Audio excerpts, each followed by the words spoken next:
உங்க யுகன் பேசுறேன். தேலுங்கிற படத்தில் நான் பண்ணியிருக்கேன், ஃப்ரெண்டு கேரக்டர் பண்ணியிருக்கேன். ஹீரோ சூப்பரா பண்ணியிருக்காரு. படம் செமையா வந்திருக்கு. ஒரு கிராமத்து ஸ்டோரி தான், ஆனா பயங்கரமான ஒரு லவ் ஸ்டோரி. இதுல கடைசியா என்ன நடக்க போகுதுங்கிறது தான் சீனு. ரொம்ப நல்லா வந்திருக்கு. நான் ரத்தன்மொழி பேசுறேன். தேல் இந்த படத்துல ஹீரோ பண்ணியிருக்கேன். நான் தேலை பத்தி சொல்லணும்னா தேல் கொட்டிட்டே இருக்கும். அதே மாதிரி தான் ஒரு மாமா மச்சாங்குள்ள நடக்கிற மிகப்பெரிய போர் தான் தேல். ஹீரோ ரோல் பார்த்தீங்கன்னா ரொம்ப சாஃப்டான கேரக்டர். அவன் செய்கிற நல்ல விஷயங்கள்லாம் ஒரு சமயத்தில் பார்த்தீங்கன்னா எல்லாமே கெட்டதாகவே முடியும். இதனால வீட்டில் பிரச்சனை, ஃப்ரெண்ட்ஷிப்புக்குள்ள ப்ராப்ளம், லவ்க்குள்ள பிரச்சனை. ஒரு டைம்ல அந்த கேரக்டர் எப்படி அந்த வெகுண்டெழுது இந்த இவ்வளோ பெரிய பிரச்சனையை சார்ட் அவுட் பண்ணுறது தான் கிளைமேக்ஸ். படம் ரொம்ப நல்லா வந்திருக்கு. வணக்கம், நான் நடிகர் அருள்மணி பேசுறேன். இயக்குனர் ஹரி அவர்களுடைய சிங்கம் 2, கருணாஸ் அவருடைய ரகலபுரம், ஒக்கனேக்கல், இவளோடு விளையாடு, சுந்தரி, இப்படி பல படங்களை நான் நடிச்சிட்டு இருக்கேன். இன்னைக்கு தேல் படத்துடைய ஆடியோ ரிலீஸ்ல இருக்கும். இந்த படத்துல எனக்கு ஒரு அற்புதமான வேடம், ஒரு காமெடி வில்லனா நடிச்சிருக்கேன். கிண்டலு, கேலி, கலாட்டா, அயோகத்தனம், அட்டகாசம், திமிரு, தனாவட்டல் எல்லாமே ஒருங்கே இணைந்திருக்கிற ஒரு கேரக்டரா வந்திருக்குது. தேல் படத்தோட ஆடியோ லான்ச்ல இருக்கும். இந்த படத்தோட ஃபைட் மாஸ்டர் மிரட்டல் செல்வா என் பேரு. இந்த படத்துல பாத்தீங்கன்னா ஒரே ஃபைட்டு, கிளைமேக்ஸ்ல ஒரு 10 மினிட்ஸ் இருக்கும்.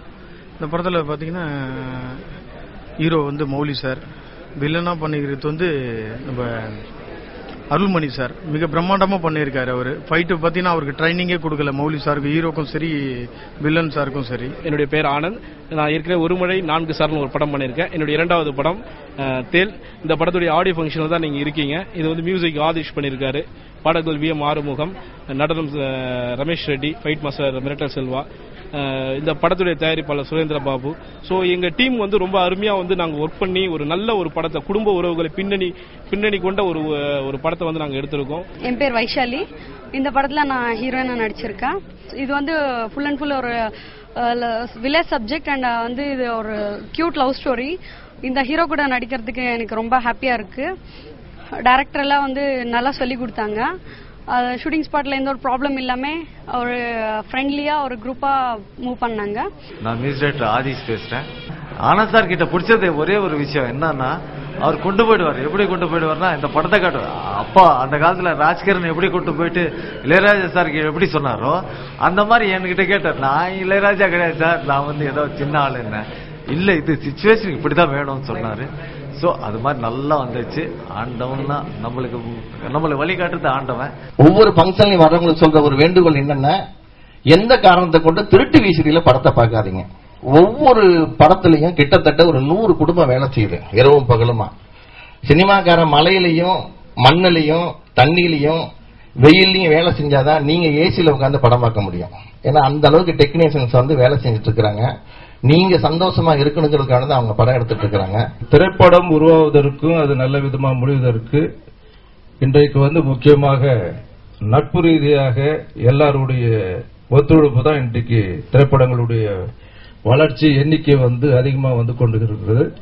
எண்ணிக்கை மட்டும் அதிகமாவதில் ஆரோக்கியம் கிடையாது. அதுல பொதுவா சின்ன படம் பெரிய படம் பேசுறதை விட நல்ல படங்கள் நிச்சயமா மக்கள் வரவேற்க ரெடியா இருக்காங்க. அவங்க ஆதரிக்கவும் தயாரா இருக்காங்கன்றதுல எந்தவித சந்தேகம் இல்லை. கடந்த வருடத்தில் நீங்க பார்க்கும்போது முக்கியமாக சின்ன படங்களுக்கு அதிகமான வரவேற்பு. பொதுவா திரையரங்குகள் பிரபலமான நடிகர்கள் பெரிய பட்ஜெட் படங்களுக்கு மட்டுமே திரையரங்கு முன்னுரிமை கொடுப்பது வழக்கமாக இருந்து, இப்ப அந்த சூழ்நிலை மாறி புதுமுகங்கள் நடித்த படங்கள், நல்ல படங்கள், நல்ல ஓடல்கள் ஒரு காரணத்தினால் புதுமுகமா இருந்தாலும் நாங்க ரெடியா இருக்கிறோம், நீங்க ஃபர்ஸ்ட் கொடுங்கன்ற மாதிரி இப்ப முன் வந்திருக்காங்க திரையரங்கு உரிமையாளர்கள். இதுதான் சினிமானுடைய ஆரோக்கியத்துக்கு ஒரு காரணமாக நம்ம சொல்லலாம். இதை நம்ம நிச்சயமாக வரவேற்கணும்.